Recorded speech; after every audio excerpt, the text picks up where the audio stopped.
नमस्कार दोस्तों, इस वक्त की तमाम बेहद बड़ी खबरें, मुख्य समाचार आप लोगों के लिए लेकर के आए हैं दोस्तों, जहां पर एक एक करके चलेंगे सभी मुख्य समाचार, बड़ी खबरें आप तक आगे इस एक वीडियो के माध्यम से पहुंचाएंगे। लगातार हमारे साथ बने रहिएगा।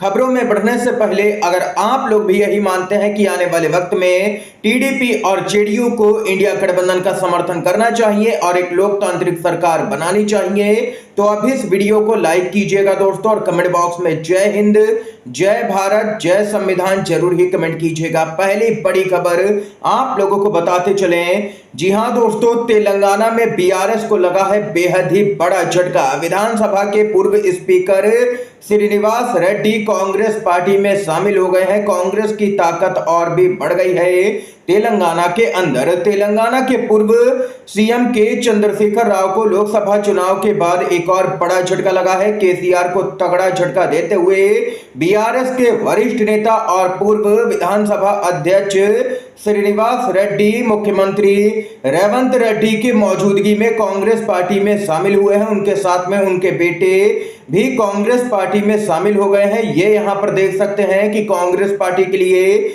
यहां पर जबरदस्त खबर सामने निकल के आई है तेलंगाना से। इसके साथ ही एक और अपडेट की तरफ बढ़ते हैं। स्पीकर के पद को लेकर के टीडीपी ने बढ़ा दी है ऐन वक्त पर भाजपा की मुश्किलें। जी हां दोस्तों, स्पीकर को लेकर के बीजेपी और एनडीए में यहां पर पेंच फंस गया है। चंद्रबाबू नायडू ने शर्त रख के बढ़ाई टेंशन। टीडीपी प्रवक्ता का बेहद ही बड़ा बयान सामने निकल के आ चुका है, यानी कि अब मुश्किलें बढ़ चुकी हैं बीजेपी की। जी हां दोस्तों, लोकसभा का स्पीकर कौन होगा, सबसे बड़ा सवाल यही है। इसको लेकर के देश की सियासत गरमाई हुई है। केंद्र में इस बार भी बीजेपी के नेतृत्व वाली एनडीए गठबंधन की सरकार तो बन गई है, लेकिन ये कब तक चलेगी इसका कुछ भी पता नहीं है, क्योंकि टीडीपी और जेडीयू के सहयोग से सरकार बनी है। इसलिए मोदी सरकार को फैसले लेने में यहां पर माथापच्ची करनी पड़ रही है। सरकार बनते ही सबसे पहला और बड़ा फैसला लोकसभा स्पीकर का ही है, जिसे भाजपा अपने पास रखना चाहती है किसी भी कीमत पर। इस फैसले में नीतीश कुमार की जेडीयू भाजपा के साथ है, लेकिन चंद्रबाबू नायडू की टीडीपी के तेवर अलग नजर आ रहे हैं। ऐसे में बीजेपी एनडीए मुश्किल में फंस गए हैं, क्योंकि टीडीपी यहां पर भाजपा पर लगातार दबाव बना रही है। दरअसल दोस्तों बताते चले, टीडीपी के प्रवक्ता पट्टाभी कोमारेड्डी ने एक बयान देकर के प्रधानमंत्री मोदी और भाजपा की टेंशन को यहां पर और भी कई गुना बढ़ा दिया है। उन्होंने कहा है कि भाजपा और एनडीए में शामिल सहयोगी दलों की सहमति से ही लोकसभा स्पीकर चुना जाना चाहिए। टीडीपी सहयोगी दलों के साथ मीटिंग करेगी, उसमें जिस चेहरे का नाम लोकसभा स्पीकर के लिए आएगा और उस पर सहमति बनी तो भाजपा को बता दिया जाएगा। यहां पर टीडीपी के प्रवक्ता ने साफ कह दिया है कि हम बताएंगे, किसी की सुनेंगे नहीं। उसके बाद में यहां पर सहमति बनने पर लोकसभा स्पीकर चुना जाएगा, जबकि नीतीश कुमार की जेडीयू भाजपा के फैसले को समर्थन दे रही है, लेकिन टीडीपी अभी भी अड़ी हुई है कि उसी को यहां पर लोकसभा स्पीकर का पद मिलना चाहिए, लेकिन भाजपा इसके लिए तैयार नहीं हो रही है। ये यहां पर देख सकते हैं कि एक तरफ इंडिया गठबंधन ने उपाध्यक्ष का पद मांगा है, जिसके लिए भी भाजपा तैयार नहीं है। ये यहां पर दोस्तों खबर आई है, यानी कि कुल मिलाकर के कह सकते हैं कि एनडीए के अंदर जबरदस्त यहां पर खींचतान देखने को मिल रही है। राहुल गांधी तो दावा कर चुके हैं कि एनडीए के कई सहयोगी हमारे संपर्क में हैं और जब चाहें सरकार को गिरा देंगे। इतना ही नहीं दोस्तों, एक और बड़ी खबर आप लोगों को बताते चलें। ब्रेकिंग न्यूज आ रही है, प्रियंका गांधी वायनाड से लोकसभा का चुनाव लड़ेंगे। इसको लेकर के अपडेट आ चुकी है। ममता बनर्जी वायनाड में होने वाले उपचुनाव में प्रियंका गांधी के लिए प्रचार कर सकती हैं, ऐसी यहां पर खबर सामने निकल के आ रही है। यानी कि इंडिया गठबंधन पूरी तरह से एकजुट है, कहीं पर कोई भी दरार नहीं है। ये यहां पर गोदी मीडिया को भी अब समझ लेना चाहिए। ममता बनर्जी प्रियंका गांधी के लिए वायनाड में प्रचार करने जाएंगी, ये खबर आ रही है सूत्रों के अनुसार। इतना ही नहीं, आप लोगों को बताते चले, कांग्रेस पार्टी की गारंटी में और बीजेपी की गारंटी में क्या अंतर है। कांग्रेस की गारंटी सीधे तौर पर लागू कर दी जाती है कुछ ही वक्त के अंदर, लेकिन बीजेपी की गारंटियों का 5 साल तक कोई भी पता ही नहीं रहता है।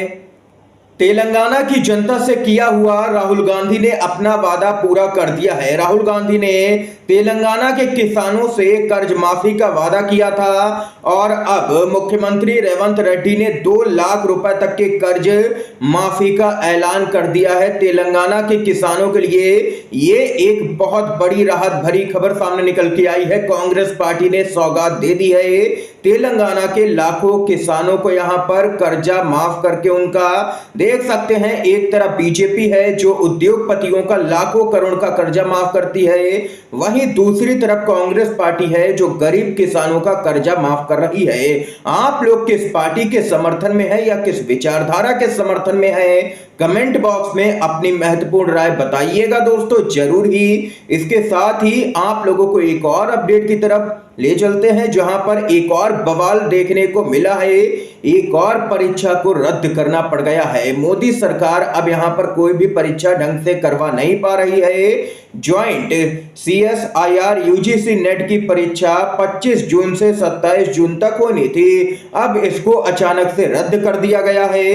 अगली तारीख का अभी तक कोई भी पता नहीं है। अब ये परीक्षा कब करवाई जाएगी अभी तक इसकी कोई जानकारी सामने निकल के नहीं आई है। यानी कि देख सकते हैं कि कुल मिलाकर के एक भी परीक्षा ढंग से नहीं हो पा रही है। देश के अंदर जितने भी परीक्षाएं हो रही हैं सभी के पेपर लीक हो रहे हैं ज्यादातर। ये अपडेट है दोस्तों। इसके साथ ही एक और बड़ी खबर बताते चलें। योग दिवस के मौके पर एनडीए के कई सहयोगी यहां पर योग करते हुए नजर आए, नेता योग करते हुए नजर आए यहां पर। लेकिन चौंकाने वाली बात तो यह है कि किसी ने भी क्या यहां पर एनडीए के 2 मुख्यमंत्रियों को देखा है। पहला नाम है नीतीश कुमार और दूसरा चंद्रबाबू नायडू। जी हां दोस्तों, सोशल मीडिया पर लोगों का कहना है कि नीतीश कुमार और चंद्रबाबू नायडू की योग करते हुए फोटो किसी ने देखी है क्या। यानी कि देख सकते हैं कि बीजेपी के द्वारा जो कार्यक्रम चलाए जा रहे थे उनसे दूरी बनाई है एनडीए के 2 मुख्यमंत्री, जो कि यहां पर काफी महत्वपूर्ण है सीटों के लिहाज से भी बीजेपी के लिए। ये यहां पर अपडेट आई है दोस्तों। इतना ही नहीं, एक और बड़ी खबर की तरफ बढ़ते हैं। विधानसभा चुनाव को लेकर के खबर सामने निकल के आ रही है। जम्मू कश्मीर सहित 4 राज्यों में चुनाव की तैयारी तेज हो गई है। मतदाता सूची 20 अगस्त तक आ जाएगी। 4 राज्यों में चुनाव की तैयारियां शुरू हो गई हैं। चुनाव आयोग ने इस सप्ताह जम्मू कश्मीर, झारखंड, महाराष्ट्र, हरियाणा में विधानसभा चुनाव कराने की तैयारियों की शुरुआत कर दी है। इसके लिए 20 अगस्त तक मतदाता सूची में संशोधन की घोषणा की गई है।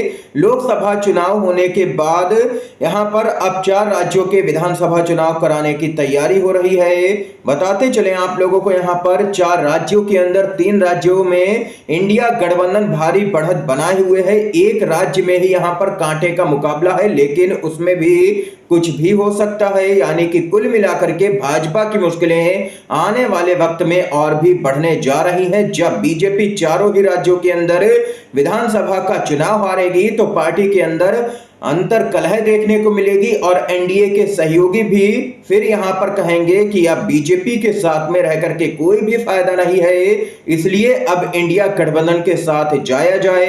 ये यहां पर दोस्तों देख सकते हैं कि एक संभावना बन रही है कि 4 राज्यों के विधानसभा चुनाव के बाद में देश की राजनीति में बड़ा उलटफेर देखने को मिल सकता है और बीजेपी के लिए यह बेहद ही बड़ा झटका हो सकता है। दोस्तों, इस समय की आज की तमाम सभी बड़ी खबरें हमने आप तक पहुंचाई हैं। वीडियो अगर पसंद आया हो तो लाइक कीजिएगा, शेयर कीजिएगा अपने सभी दोस्तों में, और चैनल पर अगर नए हैं तो चैनल को सब्सक्राइब भी कीजिएगा। आप सभी का वीडियो देखने के लिए दोस्तों बहुत बहुत धन्यवाद। जय हिंद, जय भारत।